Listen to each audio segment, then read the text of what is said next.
Hi friends, నేను ఉసిరికాయ టమాటా రసం పెడుతున్నా అండి. దానికోసం ఒక 4 టమాటాలు తీసుకున్నాను, ఎర్రగా మగ్గినవి. ఒక 4 ఉసిరికాయలండి. కొంచెం ఘాట్లు పెట్టేసుకున్నాను, ఘాట్లు పెట్టి తీసుకున్నాను. ఇలా ఘాట్లు పెట్టేసుకొని రసం పెట్టేసుకుందామండి. దీన్ని స్టవ్ మీద పెట్టేసుకుందాం.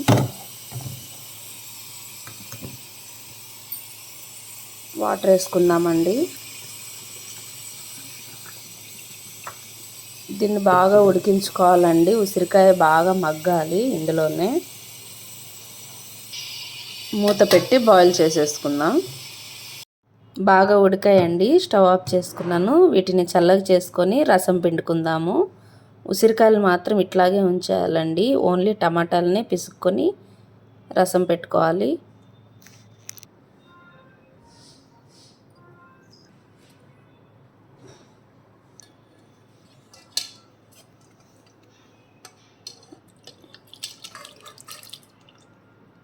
వేడిగా ఉందండి.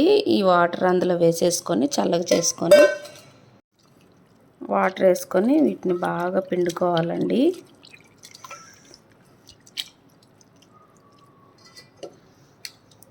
ఈ జల్లెడ సాయంతో రసం మొత్తం తీసేసుకుందాం. ఇదిగోండి, ఇంత రసం పిండుకున్నాను. స్టవ్ మీద పెట్టేసుకొని మరిగించుకుందామండి. ఇది రసంలో తగినంత సాల్ట్ వేసుకుందాం. రాక్ సాల్ట్, కొంచెం పసుపు వేసుకుందాం. దీన్ని బాగా మసలనిద్దామండి. రసం బాగా బాయిల్ అయిందండి. ఈలోగా పోపుకి రెడీ చేసుకుందాం.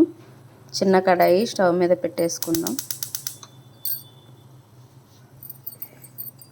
వెల్లుల్లి అండి. ఇందులో వెల్లుల్లి వేసుకుంటేనే టేస్ట్ బాగుంటుంది. కొన్ని వెల్లుల్లి మీకు తగినన్ని వేసేసుకోండి. కచ్చపచ్చగా దంచేసుకుందాం. ఆయిల్ వేసుకుందాం. ఇదిగోండి, ఈ విధంగా దంచుకోవాలి. ఆయిల్ ఇటెక్కింది. మెంతులు వేసుకుందాం. కొన్ని ఆవాలు, ఎండుమిర్చి వేసేసుకుందాం.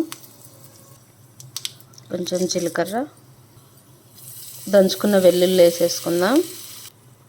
కరివేపాకు వేసుకుందాం. వీటన్నిటిని మంచిగా కలుపుకుందామండి. కొంచెం పసుపు వేసుకుందాం. అందులో వేసుకున్నాం కాబట్టి ఇందులో కొంచెమే వేసుకోవాలండి. కొంచెం ఇంగు వేసుకుందాం. ఇంగు వేసుకుంటే చాలా మంచిదండి. స్మెల్ బాగుంటుంది. తొందరగా అరుగుదల వస్తుందండి. రసంలో, పప్పులో, వాటిలో ఇంగువ కంపల్సరీ వేసుకోవాలండి. కారం కొంచెం వేసుకుందాం.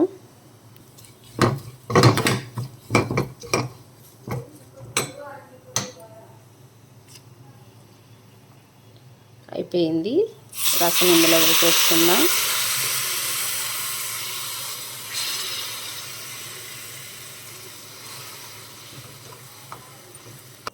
ఇందులో వేసేసుకుందామండి.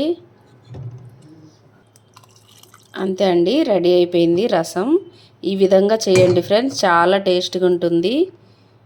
పిల్లలు ఉసిరికాయలు తినరు కదండి. ఇలా చేసి పెడితే ఉసిరికాయ తింటారు, చాలా ఇష్టంగా తింటారు. ఇలా ఉసిరికాయ రసం పెట్టుకుంటే సి విటమిన్ అనేది ఉంటుంది ఉసిరికాయలో. హెయిర్కి చాలా మంచిదండి, స్కిన్కి చాలా మంచిది.